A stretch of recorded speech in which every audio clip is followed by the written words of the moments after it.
Halo Sobat Jomblo, bertemu lagi dengan gue di Now Film. Mumpung masih dalam suasana lebaran, gue minta maaf pada kalian semua jika selama ini gue punya salah sama kalian semua. Oke, di kali ini gue akan membuat alur cerita film yang berbeda dari film-film sebelumnya. Karena di video kali ini gue bakal merangkum sebuah film animasi yang berjudul Soul Land. Yang mana di film ini menceritakan seorang yang bernama Tang San, seorang murid bela diri yang sangat cerdas dari sekte Tang yang mempelajari ilmu terlarang, sehingga dia dianggap pengkhianat dan harus dihukum mati oleh ketua sekte tersebut. Tanpa menunggu lama, langsung saja kita ke filmnya. Di awal film kita diperlihatkan dengan seseorang yang bernama Tang San. Dia adalah murid yang sangat jenius di sekte Tang. Namun karena dia mempelajari ilmu terlarang tanpa izin dari ketua sekte itu, dia dianggap sebagai pengkhianat dan harus mendapatkan hukuman yang sangat berat karena perbuatannya itu. Dan saat ini dia sedang dikejar oleh ketua sekte Tang untuk ditangkap dan dijatuhi hukuman mati.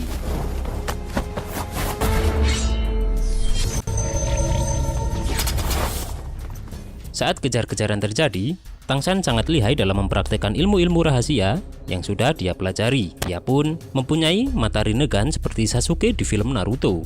Dan itu membuat dia sangat mudah menghadapi setiap serangan dari ketua sekte yang sedang mengejarnya. Sekalipun ketua sekte mengeluarkan jurus andalannya, yaitu jarum racun. Namun Tang San dengan mudahnya bisa membaca setiap gerakan serangan ketua sekte tersebut dan menepisnya dengan jurus tangan kebal yang ia miliki. Aksi kejar-kejaran itu berlangsung sangat lama, hingga Tang San berlari dan sampai di sebuah tempat yang bernama Devil Throne, yaitu tempat di mana seseorang yang sudah melakukan kesalahan berat harus dihukum mati. Di sini Tang San menuju jurang api dan berniat mengakhiri hidupnya dengan menjatuhkan diri ke tempat itu. Hal itu bukan berarti dia menyerahkan diri, walaupun dirinya sudah sangat mudah menandingi ketua sekte tersebut. Namun dia menyadari bahwa memasuki perpustakaan sekte rahasia dan mempelajari ilmu rahasia dari sekte rahasia tanpa izin, hukuman yang pantas itu adalah kematian. Dan sebelum dia menjatuhkan diri ke jurang, Tang San mengatakan pada ketua sekte bahwa apa yang dia pelajari bukanlah suatu kesalahan, karena ilmu yang dia pelajari tak pernah sekalipun dia bocorkan kepada siapapun. Kemudian Tang San mengeluarkan jurus tertinggi sekte Tang, yaitu Reking Buddha Lotus, yang mana hal itu membuat ketua sekte sangat terkejut dengan hal itu karena melihat keberhasilan Tang San dalam mempelajari ilmu tersebut. Tang San pun mengeluarkan senjata rahasia untuk diserahkan kepada ketua sekte Tang, sekaligus sebagai hadiah sebelum Tang San mati. Itu semua dia lakukan karena Tang San masih menganggap dirinya adalah murid dari ketua sekte dan anggota dari Tangmen. Dan di situ pula Tang San melepas semua yang dia miliki dari Tangmen, sekaligus tidak membawa apa-apa saat akhir hayatnya. Lalu dia menjatuhkan diri ke dalam jurang api tersebut.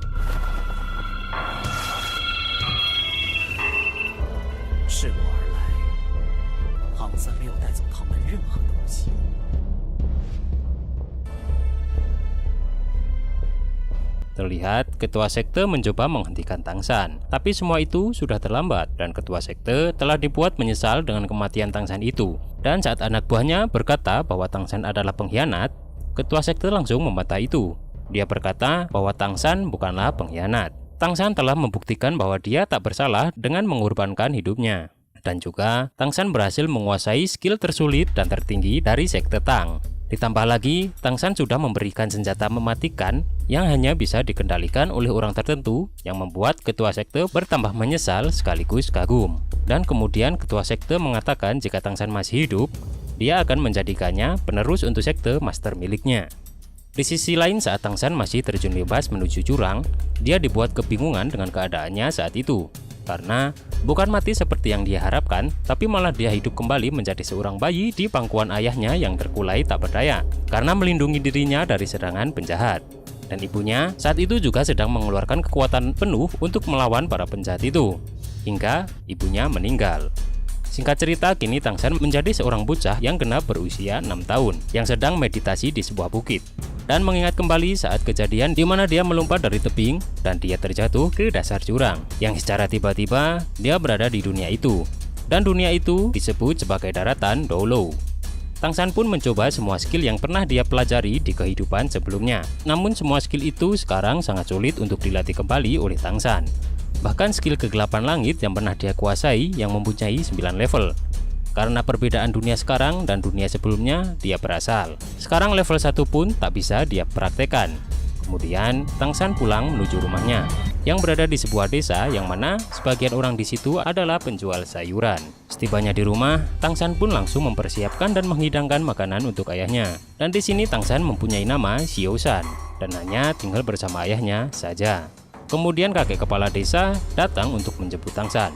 Yang ternyata kepala desa itu mengajak Tang San dan teman-teman seumurannya untuk mengetahui bentuk dari martial soul-nya nanti. Dan martial soul ini adalah kemampuan yang dimiliki oleh seseorang yang bisa dilihat saat orang tersebut genap berumur 6 tahun. Dan martial soul ini mempunyai bentuk yang berbeda di setiap pemiliknya.